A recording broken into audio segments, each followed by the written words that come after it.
अस्सलाम वालेकुम, मैं हूं इफ्तिखार महर। आप देख रहे हैं हमारा यूट्यूब और फेसबुक चैनल डिस्कवर प्रॉपर्टीज़।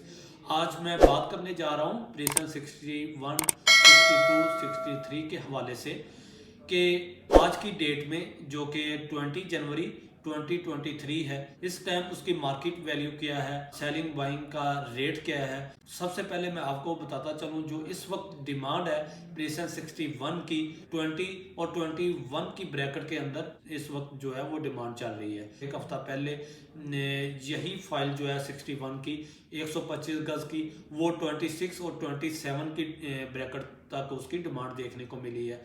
और इसी तरह अगर हम प्रेसन 62 की फाइल्स की बात करें तो एक हफ्ता पहले उसकी जो डिमांड थी 90 और 20 की ब्रैकेट में हमें उसके रेट्स देखने को मिले थे। जो इस वक्त प्रेसन 62 की फाइल की मार्केट वैल्यू है वो 40 और 15 की ब्रैकेट में चल रहे हैं।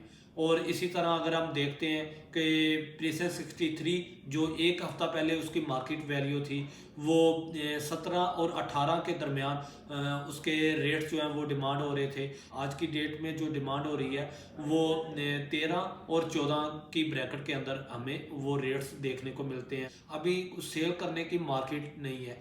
अगर आपके पास होल्डिंग कैपेसिटी है तो उसको होल्ड करें ताकि फ्यूचर में आप अच्छा गेन हासिल कर सकें। अगर आपके पास होल्डिंग कैपेसिटी नहीं है तो आप मजबूरी में वो फाइल सेल करना चाहते हैं प्रेसन 61, 62, 63 की, तो स्क्रीन पर दिए गए नंबर पर आप रब्ता करें, बेल आइकॉन को प्रेस करें, हमारे चैनल को सब्सक्राइब करें। वीडियो देखने का शुक्रिया। अल्लाह हाफिज़।